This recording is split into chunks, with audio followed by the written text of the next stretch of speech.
Toppers club IAS academy में सभी छात्र छात्राओं का स्वागत है। मिडाइवल हिस्ट्री का ये पहला वीडियो है। यहाँ पर हम जो भारत पर अरबों के आक्रमण के महत्वपूर्ण प्रश्न का हम अध्ययन करेंगे। बच्चों ने ये कहा कि सर कुछ प्रीवियस ईयर की जो प्रश्न है हमारे पास यूथ की या घटना चक्र की बुकलेट है, कृपया उसको एक बार सॉल्यूशन करा दीजिएगा। तो मैंने ठीक है, मैंने कहा ये दोनों आपकी अच्छी बुक मानी जाती है और इसमें संग्रह काफी अच्छा होता है, टॉपिक वाइज है, आप वो फास्ट तरीके से रिवीजन कर सकते हैं। लेकिन मैं उसे कंटेंट रिच करने के साथ उसमें क्या अंडरलाइन किया जाना चाहिए ये बता देता हूँ। ठीक है, तो जैसा मैंने आपने कहा कि आप वो बताते हैं कि आपके लिए क्या उपयोगी है, तो मैं उस पर जरा ध्यान देता हूँ। देखिए यहाँ पर जो पहला प्रश्न था वो क्या है कि भारत पर पहला मुस्लिम आक्रमणकारी भारत पर पहला मुस्लिम आक्रमण किस वर्ष हुआ था? ऑप्शन है 647 ईस्वी, 1013 ईस्वी, 711 ईस्वी, नन ऑफ दीज। देखिए इसमें तो राइट आंसर इसमें देगा सी देर का है। देखिए भारत पर जो मुस्लिम आक्रमण हुआ है, क्योंकि 711 में तो वो वहां से चला था और 712 में उसने पड़ाव डाल करके भारत पर आक्रमण किया था। वो शख्स का नाम था मोहम्मद बिन कासिम। अब चूंकि ऑप्शन में नजदीकी है तो 712 ज्यादा उचित लगाना है और इसीलिए यूथ कंपटीशन ने इसको सी को माना है। ये एमपीपी जो पीएससी है वो 1995 में ये प्रश्न पूछा गया था और अन्य यूपी के एग्जाम में भी ये प्रश्न काफी बार रिपीट हुआ है। ठीक है, तो भारत पर पहला जो मुस्लिम आक्रमणकारी था वो मोहम्मद बिन कासिम था और उसने जो भारत का जो सिंध प्रांत है, कौन सा सिंध प्रांत है, उस पर आक्रमण किया। तब वहां का जो शासक था वो दाहिर था। ध्यान रखिएगा कि दाहिर के समय मोहम्मद बिन कासिम ने भारत पर आक्रमण किया था। इस बात की हमें जानकारी चचनामा नामक ग्रंथ से मिलती है। किससे? चचनामा। अब इस पुस्तक का जो लेखक है वो अज्ञात है, लेकिन इसमें बृहद रूप से भारत पर आक्रमण का कारण भी बताया गया है, क्यों मुस्लिमों ने भारत पर आक्रमण किया। उसका एक बहुत बड़ा कारण था कि श्रीलंका का जो शासक था उसने अल हज्जाज, जो कि अरब का शासक था, उसके लिए कुछ उपहार भेजे थे और जो उपहार भेजे यहां से, ठीक है, श्रीलंका से, तो सिंध में उसका जहाजों का बेड़ा ने पड़ाव डाला, तो यहां पर सिंध के डाकुओं ने उसको लूट लिया। तो इसीलिए जो अल हज्जाज था उसने दाहिर से कहा कि आपके एरिया में मेरे कुछ व्यापारिक सामान से लदे हुए जहाज थे, उन्हें लूट लिया है, कृपया वहां का सामान वापस करवा दीजिएगा। दाहिर ने उसमें अनिच्छा जाहिर की और कहा कि जो समुद्री डाकू हैं उनके ऊपर हमारा कोई हस्तक्षेप नहीं है। इसीलिए अल हज्जाज ने फिर मोहम्मद बिन कासिम को सिंध पर आक्रमण करने के लिए भेजा। अब इस आक्रमण से एक तो बात और है कि जब इस आक्रमण से भारत पर कोई ज्यादा प्रभाव नहीं पड़ा, लेकिन प्रश्न यहां से बन जाता है कि भारत पर पहला मुस्लिम आक्रमणकारी कौन था? तो मोहम्मद बिन कासिम था और भारत पर आक्रमण करने वाले इस्लामी जो लोग थे पहले वो आपके अरब थे। ठीक है, अब क्वेश्चन नंबर यहां पर 2 देख लेते हैं कि मोहम्मद बिन कासिम कौन था। मोहम्मद बिन कासिम कौन था? तुर्क, मंगोल, अरब और तुर्क अफगान। देखिए ये थोड़ा सा आपको वन लाइनर टाइप का क्वेश्चन दिख रहा है, लेकिन काफी डीपली प्रश्न है। इसमें मोहम्मद बिन कासिम का नस्ल पूछी गई है, किस नस्ल का था? तो वो है उसकी अरब, यानी भारत पर आक्रमण करने वाले पहले मुस्लिम जो थे वो अरब थे। ठीक है, और उसका नेता कौन था? मोहम्मद बिन कासिम था। अब प्रश्न नंबर 3 देखते हैं कि मोहम्मद बिन कासिम ने सिंध की विजय कब की थी? 713, 716, 712 और 719 ईस्वी। तो ये इसका जो राइट आंसर क्या है आपका? 712। इसके बारे में डिटेल मैंने पहले बता चुका है और ये यूपीपीसीएस 1991 के साथ साथ अन्य एग्जाम में आरओ में भी पूछा जा चुका है, एसएससी में पूछा जा चुका है और वनडे एग्जाम में भी ये प्रश्न कई बार पूछा जा चुका है। ध्यान रखिएगा। अब प्रश्न नंबर 4 का डिस्कशन कर लेते हैं कि भारत में प्रथम मुस्लिम आक्रमणकारी कौन था? कुतुबुद्दीन ऐबक, महमूद गजनबी, मोहम्मद बिन कासिम और मोहम्मद गौरी है। ये लोअर पीसीएस में पूछा गया था, 2002 का प्रश्न है, लेकिन इसके बावजूद भी कई एग्जाम में, बीएड वाले एग्जाम में भी पूछा गया था। ठीक है, अब यहां देखें कुतुबुद्दीन ऐबक, महमूद गजनबी, मोहम्मद बिन कासिम और मोहम्मद गौरी। जो इसका आंसर है वो तो आपका पहले ही बता चुका हूं, मोहम्मद बिन कासिम है, लेकिन अन्य और यहां से प्रश्न क्या जनरेट हो सकता है वो आपको समझना चाहिए। कुतुबुद्दीन ऐबक गुलाम वंश का संस्थापक था। किसका? गुलाम वंश का शासक था। ठीक है, और इसे लाख वक्स भी कहा जाता है और कुरान खां भी कहा जाता है। और ये किसका गुलाम था? यह गुलाम था मोहम्मद गोरी का। मोहम्मद गोरी की 1206 में जब मृत्यु हो गई तो भारतीय प्रांत का जो शासक बना वो कुतुबुद्दीन ऐबक था। अब चूंकि ये उसका गुलाम था इसलिए सामान्यतः ऐसे भाषा में गुलाम वंश कहा जाता है, गुलाम वंश का संस्थापक कहा जाता है। लेकिन मॉडर्न हिस्टोरियन कहते हैं कि नहीं, इसे ममलूक वंश कहना ज्यादा उचित है। अगला जो ऑप्शन है वो महमूद गजनबी। महमूद गजनबी जो था वो यामनी वंश का था। किसका? यामनी वंश का था। और यामनी वंश का जो शासक था वो सुबुक्तगीन था। सुबुक्तगीन ने क्या किया, जो गजनी का जो शासक था पहले अबू बकर, उसको हटा करके गजनी पर कब्जा कर लिया और वहां पर यामनी वंश की स्थापना हुई। उसी के क्रम में महमूद गजनबी उसी वंश का शासक है। इसे दुनिया का प्रथम सुल्तान कहा जाता है और पहली बार सुल्तान ने खलीफा ने किसी को सुल्तान की उपाधि दी थी तो वो कौन था? वो था महमूद गजनबी। और भारतवर्ष ने आक्रमण धन के लालच से किया था, क्योंकि वह मध्य एशिया में अपने राज्य का विस्तार करना चाहता था। मोहम्मद गोरी, देखिए मोहम्मद गोरी के दो प्रमुख युद्ध हैं, 1191 और 1192। 1191 में तराइन का पहला युद्ध हुआ है और 1192 में तराइन का द्वितीय युद्ध हुआ है। और ये दोनों युद्ध हुए हैं मोहम्मद गोरी और पृथ्वीराज चौहान के बीच में। जो तराइन का पहला युद्ध है इसे जीता है पृथ्वीराज चौहान ने और तराइन का जो द्वितीय युद्ध है वो जीता था मोहम्मद गोरी ने। द्वितीय युद्ध में उसने पृथ्वीराज चौहान को पराजित कर दिया था और भारत में अपने जो साम्राज्य की स्थापना की थी। 1194 में एक और युद्ध होगा मोहम्मद गोरी का जयचंद के साथ में और उसको कहते हैं चंदावर का युद्ध। किसका? चंदावर का युद्ध है। तो चंदावर के युद्ध में कन्नौज के शासक जो कि गहड़वाल वंश के थे जयचंद, उनको मोहम्मद गोरी ने पराजित कर दिया था। तो यहां से और जो प्रश्न बन सकते थे वो मैंने आपको बता दिए हैं। अब अगला प्रश्न देखें, एक घटना एक परिणाम रहित विजय। एक घटना एक परिणाम रहित विजय कथन किस आधुनिक इतिहासकार का अरबों द्वारा सिंध विजय के संदर्भ में है?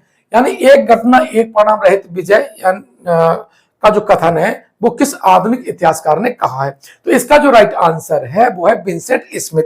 विंसेंट स्मिथ ने दो कथन कहे हैं। एक तो आपका भारत पर मुस्लिम आक्रमण के समय कहा और उन्होंने कहा कि यह आक्रमण तो हुआ लेकिन ये एक तरह से घटना है और इसने बहुत बड़ा व्यापक भारतीय शासन पर, भारतीय इतिहास पर नहीं छोड़ा है। ठीक है, और साथ ही इन्होंने एंशिएंट हिस्ट्री में समुद्रगुप्त की जो तुलना है वो नेपोलियन से की है। तो विंसेंट स्मिथ के दो कथन बहुत महत्वपूर्ण है। इसका जो राइट आंसर वो क्या है? ए है, वो विंसेंट स्मिथ है। अब यहां पर क्वेश्चन नंबर जो 6 है बहुत महत्वपूर्ण है और ये कई बार रिपीट हुआ है प्रश्न। इसमें तो केवल यूपीपीसीएस में 1991 में देखा लेकिन बहुत जगह पर प्रश्न आया। ये महमूद गजनबी का दरबारी इतिहासकार कौन था? सबसे हसन निजामी, उतबी, फिरदौसी और चंद्रवर्णदाई। इसका जो राइट जो आंसर है वो आपका उतबी है।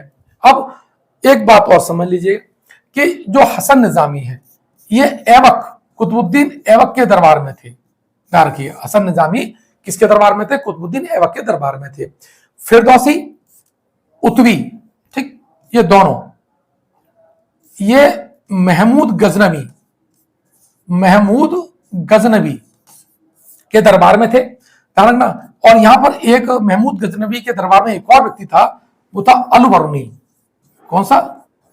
अलवरुनी था। अब देखिए, उतबी इनका दरबारी इतिहासकार था। ठीक है, फिरदौसी ने एक बहुत महत्वपूर्ण किताब लिखी है और उसका नाम है शाहनामा। क्या है? शाहनामा है। और अलवरुनी ने क्या लिखी? किताब उल हिंद। किताब उल हिंद। ठीक है, किताब उल हिंद का मतलब है तहकीके हिंद, दोनों बातें कही है।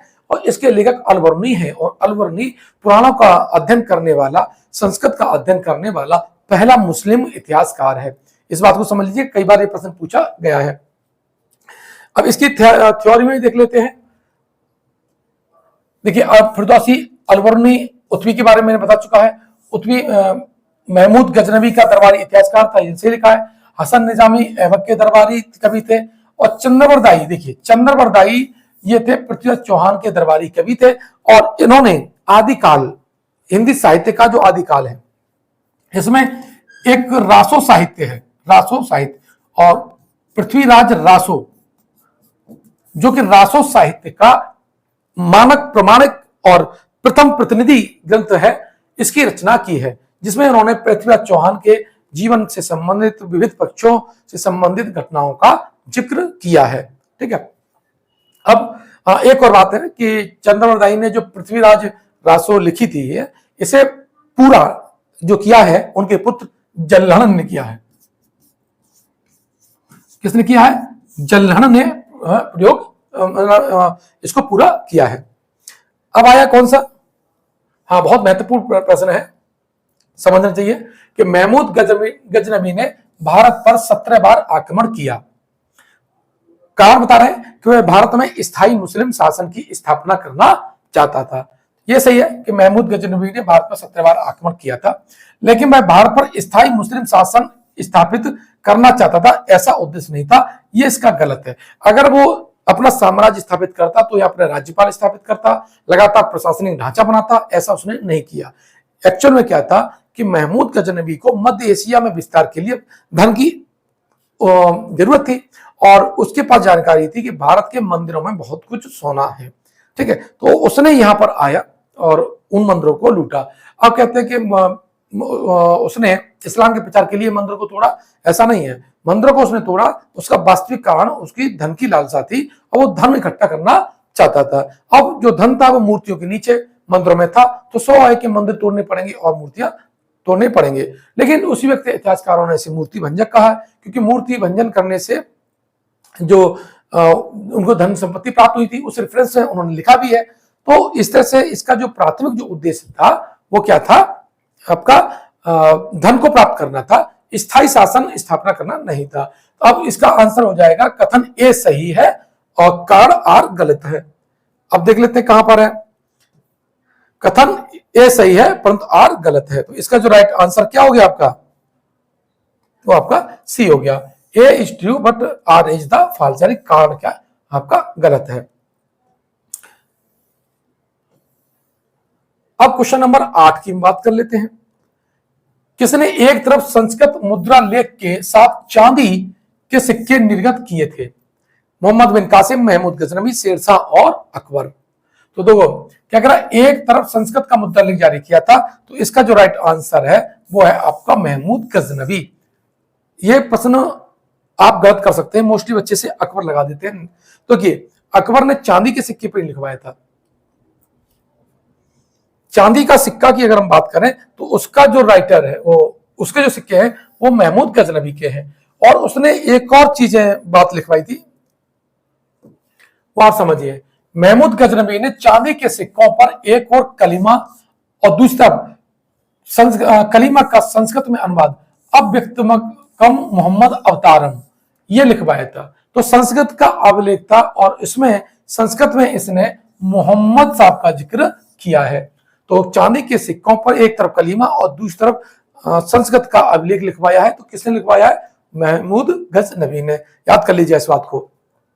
और देखिए हमारी टीम लगातार आप तक पहुंचती है, अच्छे प्रश्न आप तक पहुंचाती है। अब देखो आप लोगों के कथन और कमेंट को पढ़ करके उन्होंने कहा कि सर मार्केट में यूथ और घटना चक्र के पुराने प्रीवियस की बुकलेट आती हैं, उनको आप सॉल्यूशन कर दीजिएगा ताकि उन्हें पढ़ने में बच्चों को आसानी होगी। अब वो इस वीडियो को देखिए, आपके पास अगर यूथ का है तो ये वाला देख लीजिएगा और आप अंडरलाइन कर लीजिए मैंने क्या क्या समझाया है, तो आपके पास अच्छा कंटेंट बन जाएगा और अपने सिनॉप्सिस भी बन जाएंगे।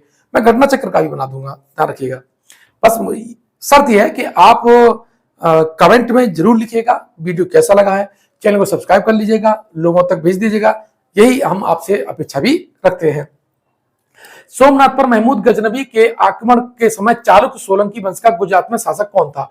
कुमारपाल, सोमेश्वर, भीम और जयसिंह सिद्ध राज। देखिए, जब 1025 में महमूद गजनबी ने गुजरात पर आक्रमण किया था, तब वहां पर किसका शासन था? वहां पर भीम। कौन था? 1025 में जब महमूद गजनबी ने सोमनाथ पर आक्रमण किया था, तो गुजरात पर सोलंकी वंश के शासक भीम प्रथम का शासन था।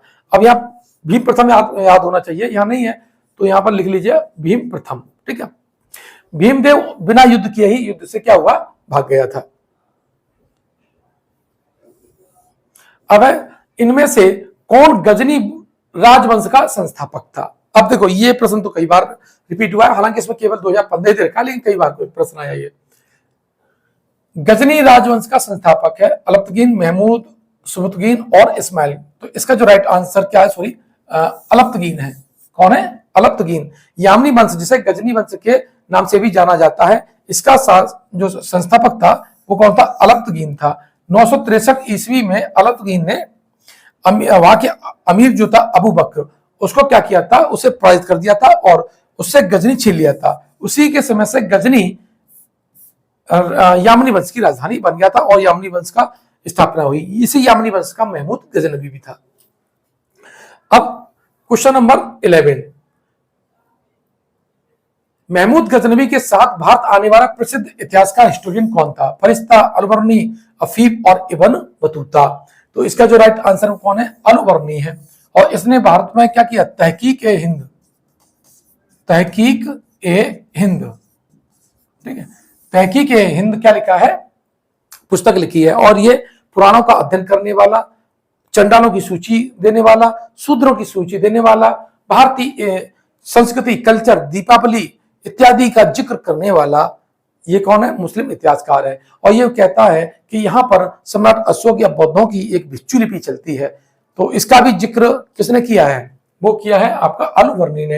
इब्न बतूता ने पुस्तक लिखी है रहला, और ये मोहम्मद बिन कासिम के समय मोहम्मद बिन तुगलक के समय 1333 ईस्वी में भारत आया था। दिल्ली का काजी बनाया गया था और ये मोरक्को का निवासी था। ये दोनों पॉइंट आपके लिए बहुत इंपॉर्टेंट है। इस तरह से ये आपके 11 प्रश्न जो यूथ की बुकलेट है इतिहास की, medieval history and ancient history की, तो वहां आप देख लीजिएगा। ये मैंने ये चैप्टर इसका खत्म करा दिया है, उसका अंडरलाइन कर लीजिएगा। अगर ये वीडियो आप YouTube पर देख रहे हैं तो हमारे चैनल को सब्सक्राइब कर लीजिएगा। अगर ये वीडियो Facebook पेज पर देख रहे हैं तो हमारे Facebook पेज को लाइक कीजिएगा। मिलते हैं नेक्स्ट वीडियो में। धन्यवाद।